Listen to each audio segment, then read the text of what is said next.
What's up, guys? Welcome back to the Dead Mall series, and welcome to Minnesota, where today we're going to be checking out two malls in the small town of Albert Lea and their troubled history. I just want to take a quick moment to thank you guys for all the support on the last few videos, and I'm excited to bring you what I have today. A tale of two malls competing for retail dominance in a small Midwestern town. The small town of roughly 20,000 saw its first mall, Skyline Mall, opened in 1966 on the west side of Albert Lea, anchored by a Montgomery Ward's and JCPenney, and featuring an IGA grocery on the north side. During its heyday, it was a perfect shopping destination, featuring plenty of name brand stores at the time and offering the new mall experience.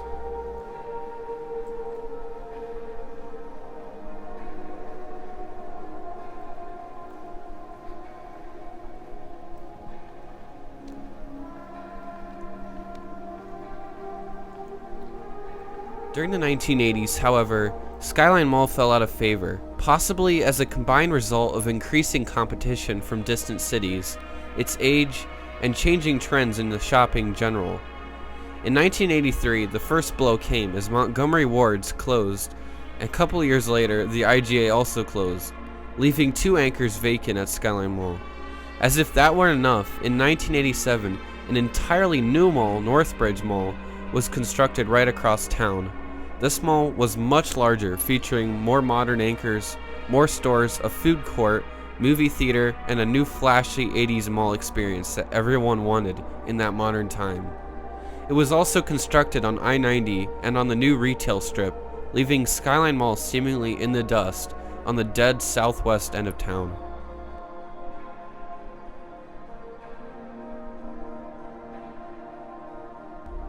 Over the years, Skyline has kept on attempting to reposition itself as a better shopping destination. However, more stores have left for the new mall, and Skyline was becoming the spot for more local businesses. One good move for Skyline was the opening of Walmart in the former Montgomery Ward space. However, not even this was enough for the mall, and more stores continued to leave. In 1993, JCPenney closed its stores for good, as it could not sustain itself and never came back to Albert Lea. And in 2003, yet another blow as Walmart left for a new freestanding supercenter across town on neighboring I-35. As time has progressed, Skyline has evolved from a retail center into a hybrid enclosed community office and retail center, with a few small businesses and offices open on the inside, yet numerous old stores which have been left abandoned for years. Since the anchor entrances from the inside of the mall have been walled off, and the mall sits as a shell of its former retail past. Recently, a Baumgars had opened in the old Walmart space, as the JCPenney continues to sit empty.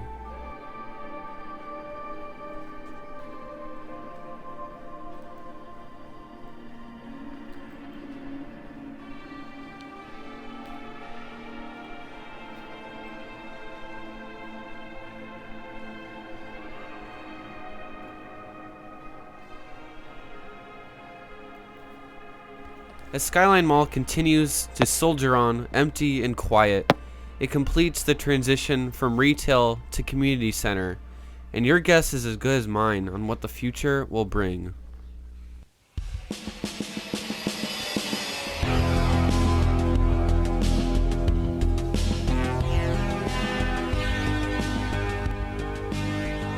I know I used the Vice City Roundheads theme already in the St. Louis Mills video, but I think it's truly deserved here at Northbridge Mall. This is probably the most retro 80s mall I've ever been in, featuring gold-lined everything, mirrored ceilings, a neon-decked food court, and plenty of yellow stage lights.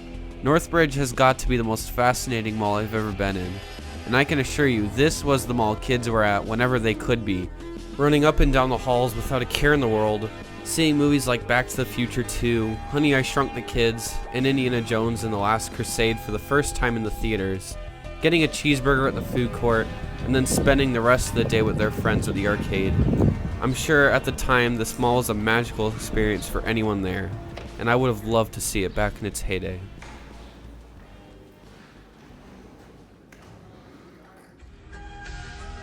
Northbridge began its life in 1987. as the new modern shopping experience luring people away from the aging, then 20-year-old Skyline Mall. It opened with 3 anchors being Shopko, Only Deals, and Herberger's. It featured a food court and a 7-screen cinema. Modern stores like Radio Shack and Claire's would open along with tons of other inline tenants. Throughout the 80s, 90s, and early 2000s, the mall thrived, being a huge shopping destination for Albert Lea and the surrounding areas. It was built on I-90, at the time being a brand new interstate slicing across southern Minnesota. And the mall saw lots of its traffic being travelers as they made their way across the country.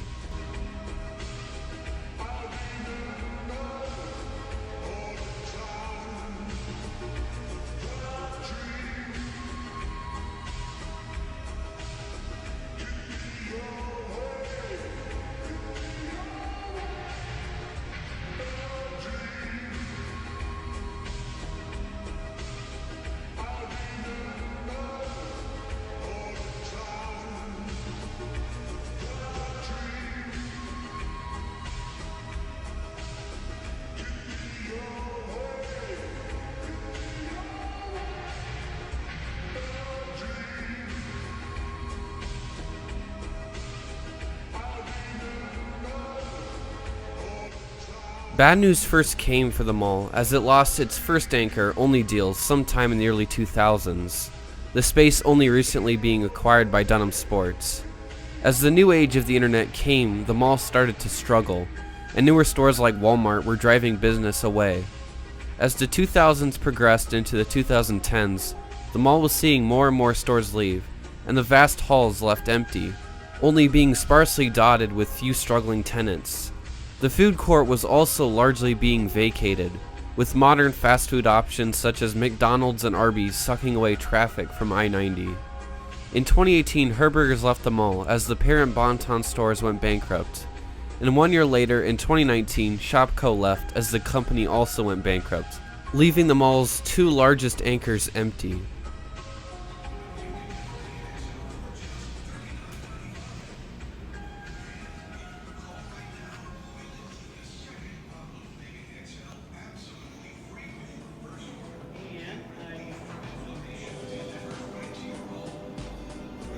I would give anything to see these neons on one more time. I mean, there are so many of them. The designer of the mall, he probably asked his boss, he's like, how many neons do you want in the food court? And the boss is just like, yes.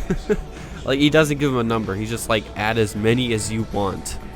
The only people here today I saw in this mall were 2 older gentlemen playing cards at one of the tables in the food court, a few ladies shopping at a discount clothing store, and a large group of children playing outside the Pizza Ranch mall entrance, which you'll see later. This end of the mall has sat pretty empty for a while now. With the old Shopko mall entrance here, you can even get a glimpse inside. There's a hopeful message of something to open here soon, but I guess only time will tell.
Here at the old Herberger's End, there's a group of kids that were very, very loud.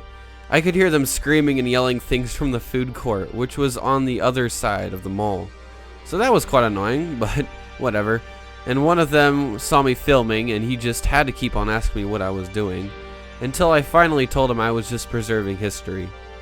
So the old Herberger's here, I think, is going to be renovated into a clinic office of some kind. So that's some good news for the mall. Perhaps it'll bring workers out and into the stores. But right now, the only renovations that have been made are the tables and chairs inside. So, yeah, progress.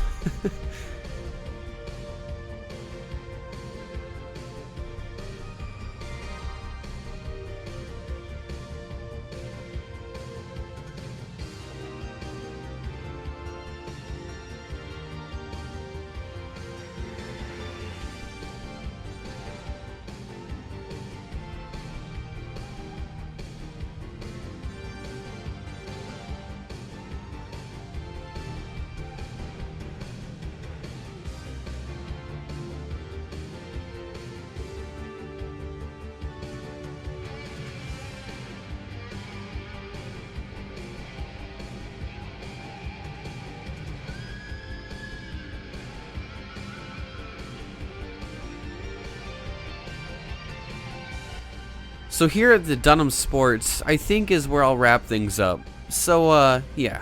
Guys, I hope you enjoyed today's episode. Lots of history for the mall scene here in Albert Lea. And let me know if there's any other malls you want me to check out in Minnesota. Next week, we'll be taking a look at the Southbridge Mall in Mason City, Iowa. And boy, I don't know which one feels more like a time capsule, Northbridge or Southbridge. So, yeah. Until then, have yourselves a lovely day, and peace out, guys. See you later.